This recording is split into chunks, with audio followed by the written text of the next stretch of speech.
అందరికీ నమస్కారం. Welcome to Geethasri kitchen. ఈరోజు ఈ వీడియోలో నేను మీకు మరో కొత్త స్వీట్ చేసి చూపించబోతున్నానండి.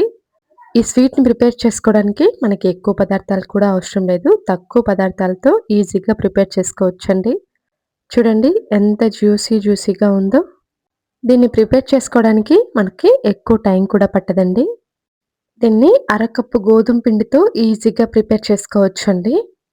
చూస్తుంటేనే నోరూరిపోతుంది కదా! చూడండి ఎంత జ్యూసీగా సాఫ్ట్‌గా ఉందో. లేట్ చేయకుండా వీడియోలోకెళ్ళిపోదాం. వీడియో చూసే ముందు ఒక లైక్ చేయండి ప్లీజ్. ముందుగా స్టవ్ ఆన్ చేసి కడాయి పెట్టేసుకొని అందులోకి 1 కప్పు వరకి పంచదార వేసుకోవాలండి. ఇప్పుడు అదే కప్పుతో 3/4 కప్పు వరకి నీళ్లు వేసుకోవాలి. 1 కప్పు పంచదారకి 3/4 కప్పు నీళ్లు కరెక్ట్‌గా సరిపోతాయండి. ఇప్పుడు స్టవ్‌ని మీడియం టు హై ఫ్లేమ్‌లో ఉంచుకొని ఈ పంచదార మొత్తం నీళ్ళల్లో కరిగే విధంగా కలుపుకోవాలండి. మనకి దీనికి ఎలాంటి పాకము అవసరం లేదండి. పంచదార కరిగితే సరిపోతుంది. మీరు నేను చెప్పే కొలతలు పర్ఫెక్ట్‌గా ఫాలో అయితే సరిపోతుంది. ఇక్కడ నేను 2, 3 నిమిషాల తర్వాత తీసి చూపిస్తున్నాను చూడండి. ఈ విధంగా పంచదార మొత్తం కరిగిపోవాలండి. ఇప్పుడు స్టవ్‌ని హై ఫ్లేమ్‌లో ఉంచుకొని ఈ విధంగా 1 నిమిషం పాటు నురగరానివ్వాలండి. 1 కప్పు పంచదారకి 3/4 కప్పు నీళ్లు తీసుకోండి. మీకు ఎలాంటి పాకము అవసరం లేదు. కరిగితే సరిపోతుంది. చూడండి పంచదార మొత్తం కరిగిపోయి ఇక్కడ నేను చూపిస్తున్న విధంగా లైట్‌గా జిగురుగా ఉంటుంది. ఎలాంటి తీగ పాకము అవసరం లేదండి. ఈ విధంగా కరిగిన తర్వాత ఇప్పుడు ఒకసారి కలుపుకొని స్టవ్ ఆఫ్ చేసుకుంటే సరిపోతుంది. ఇప్పుడు ఒక గిన్నె తీసుకొని అందులోకి అరకప్పు వరకి గోధుమ పిండిని వేసుకోవాలి.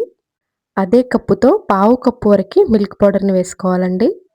ఇప్పుడు ఈ మిల్క్ పౌడర్ మొత్తం గోధుమ పిండిలో బాగా కలిసే విధంగా కలుపుకోవాలండి. ఇక్కడ నేను మొత్తం అంతా కూడా కలుపుకున్న తర్వాత చూపిస్తున్నాను చూడండి. ఈ విధంగా కలిసిన తర్వాత ఇప్పుడు ఇందులోకి అర టేబుల్ స్పూన్ వరకి నెయ్యి వేసుకొని మళ్ళీ ఒకసారి అంతా కూడా బాగా కలుపుకోవాలి. మనం వేసుకున్న నెయ్యి మొత్తం పిండిలో ఎక్కడా కూడా ఉండలు లేకుండా పొడి పొడిగా కలిసిపోవాలండి. ఈ విధంగా కలిపిన తర్వాత ఇప్పుడు ఇందులోకి కొన్నిగా నీళ్లు వేసుకుంటూ కలుపుకోవాలండి. నీళ్ళొచ్చేసి పావు కప్పు కన్నా కొంచెం తక్కువగానే సరిపోతాయండి. నీళ్లు మొత్తం ఒకేసారి వేసామంటే పిండి అనేది లూజ్ అయిపోతుందండి. కాబట్టి ఇలా చూసుకుంటూ కొన్నిగా వేసుకుంటూ పిండిని కలుపుకోవాలి. ఇక్కడ నేను పిండి మొత్తం పూర్తిగా కలిపిన తర్వాత తీసి చూపిస్తున్నాను చూడండి. పిండిని మొత్తం ఈ విధంగా కలుపుకోవాలండి.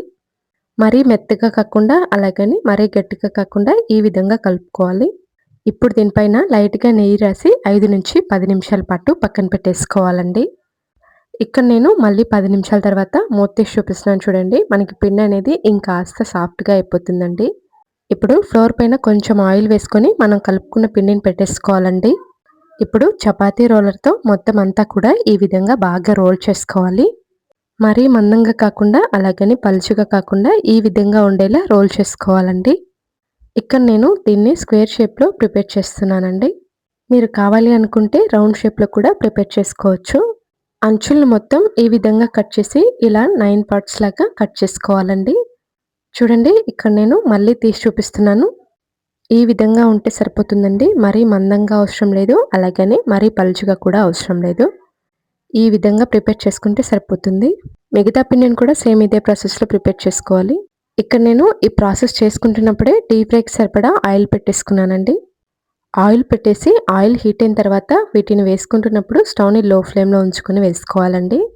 అన్నింటిని కూడా ఈ విధంగా వేసుకున్న తర్వాత ఇప్పుడు స్టవ్‌ని లో టు మీడియం ఫ్లేమ్‌లో ఉంచుకొని బాగా ఫ్రై చేసుకోవాలండి. చూడండి వాటంతట అవే ఈ విధంగా పైకి వచ్చే వరకు ఫ్రై చేసుకోవాలి. ఇప్పుడు గరిటెతో రెండో వైపుకి టర్న్ చేసుకోవాలండి. రెండో వైపుకి తిప్పుకొని 2-3 నిమిషాల పాటు ఫ్రై చేసుకోవాలండి. మనం వీటిని వేసుకున్న తర్వాత స్టవ్‌ని మీడియం ఫ్లేమ్‌లో మాత్రమే ఉంచి వేసుకోవాలండి. అప్పుడే మనకి లోపల వరకు చక్కగా ఫ్రై అయిపోతాయి.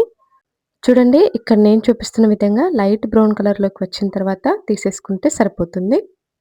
ఈ విధంగా ఫ్రై చేసుకున్న వాటిని ఇప్పుడు మనం ముందుగా ప్రిపేర్ చేసి పక్కన పెట్టుకున్నాం కదండీ! పంచదార పాకంలో వేసుకోవాలండి.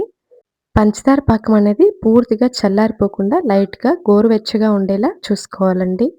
ఇక నేను చల్లారిపోయిందని చెప్పేసి మళ్ళీ స్టవ్ ఆన్ చేసి 2 నిమిషాల పాటు ఉంచి స్టవ్ ఆఫ్ చేసుకున్నానండి. గోరువెచ్చగా ఉంటేనే మనకి స్వీట్ అనేది కొంచెం పాకాన్ని పీల్చుకుంటుందండి. ఇప్పుడు వీటిని 10 నిమిషాల పాటు ఉంచి తీసేసుకుంటే సరిపోతుంది. అంతేనండి.